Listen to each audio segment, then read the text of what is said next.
जिन्होंने या फिर तो बीएड कर रखा है या फिर बीएसटीसी या डिप्लोमा कर रखा है, तो दिल्ली में शिक्षक बनने के लिए उनके पास में एक बहुत ही सुनहरा मौका है। देखिए DSSSB जो है, यानी कि दिल्ली की जो शिक्षक भर्ती को लेकर जो बोर्ड है, वहां पर कुछ न्यू वैकेंसीज निकाली गई है 2023 के लिए।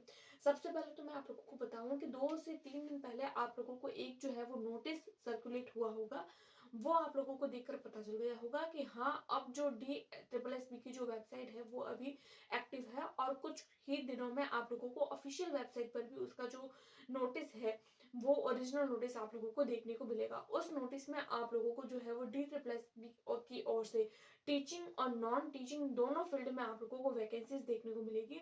ये वैकेंसीज जो है वो टीचिंग और नॉन टीचिंग दोनों की होगी, लेकिन हमारे इस वीडियो में मैं आप लोगों के साथ में सिर्फ टीचिंग फील्ड से रिगार्डिंग जो वैकेंसीज होगी उसके बारे में ही डिस्कस करूंगी।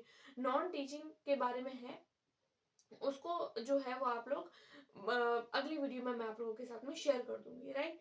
आज की वीडियो में मैं आप लोगों को बताऊंगी। देखिए DSSSB जो है वो उनकी जो टीचिंग जो फील्ड है उसमें किस तरीके से उनको उन्होंने डिवाइड कर रखा है। तो देखिए, सबसे पहला आता है PRT, उसके बाद में आता है TGT और उसके बाद में आता है PGT। ये 3 जो वेराइटीज होती है वो टीचिंग में होती है। एक होती है प्राइमरी, एक होता है प्री प्राइमरी और उसके बाद में होता है हमारा पोस्ट ग्रेजुएशन, यानी कि जो 11th 12th को पढ़ाते हैं वो, राइट। सबसे पहले अगर मैं देखूं पीआरटी के लिए, तो देखिए पीआरटी के लिए जो एज, अगर आप लोग फॉर्म भरना चाहते हैं तो आपको पता होना चाहिए कि इसकी एज कितनी होती है इस फॉर्म को भरने के लिए, या फिर आपकी जो एजुकेशन क्वालिफिकेशन क्या होती है, आपको इसके लिए कोई टेट एग्जाम देना पड़ेगा या नहीं देना पड़ेगा, तो उन सब के बारे में भी आप लोग को पता होना चाहिए।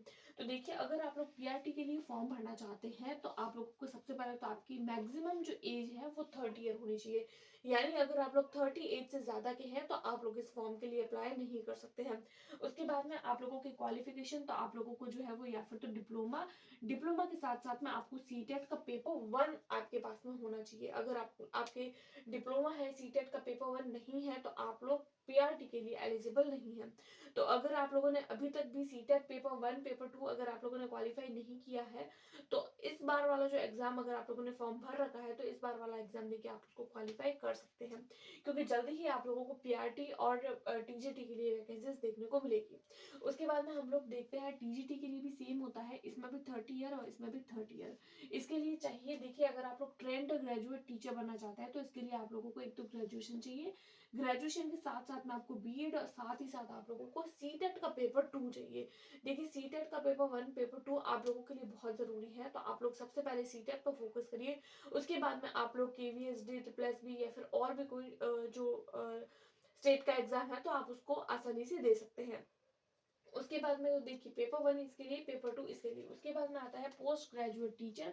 देखिए, इन दोनों के लिए 30 ईयर जो है वो मैक्सिमम एज मानी गई है, लेकिन इसके लिए जो है वो 36 ईयर मानी गई है। इसके लिए क्या आपके पास में जो क्वालिफिकेशन होनी चाहिए, तो देखिए ग्रेजुएशन होनी चाहिए, पीजी होना चाहिए, साथ साथ में बीएड होना चाहिए।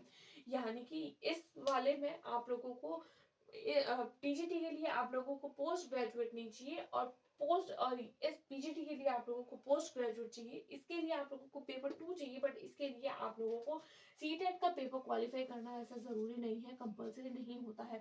तो आप लोग इस बात को ध्यान रखिएगा कि अगर आप लोग पीआरटी और टीजीटी के लिए अगर आप लोग अप्लाई करना चाहते हैं तो आप लोगों के पास में सीटेट का पेपर 1 पेपर 2 होना जरूरी है, कंपलसरी है। लेकिन अगर आप लोग टीजीटी के लिए प्रिपेयर कर रहे हैं, टीजीटी के लिए अप्लाई करने का सोच रहे हैं, तो आप लोगों को सीटेट का पेपर देने की जरूरत नहीं है, आप लोगों को इस एग्जाम के लिए सीटेट की जरूरत नहीं रहती है।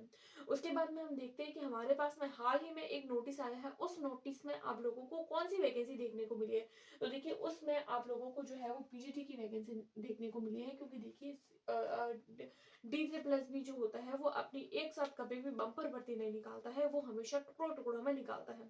तो आप लोगों को एक बात समझ आ गई होगी कि अगर पीजीटी की वैकेंसी आप लोगों को अभी देखने को मिली है तो कहीं ना कहीं चांस है कि आप लोगों को टीजीटी और पीआरटी का नोटिफिकेशन भी जल्दी ही देखने को मिलेगा। अब पीजीटी में पीजीटी के लिए कौन कौन से सब्जेक्ट, तो यहाँ मैंने लिख रखे हैं, देखिए Hindi, economics, physics, chemistry, bio, maths. देखिए ये सारे सब्जेक्ट की वैकेंसी निकली है। History, geography, sociology, political science, physical education और होम साइंस, इतने सारे सब्जेक्ट में आप लोगों को वैकेंसीज देखने को मिली है।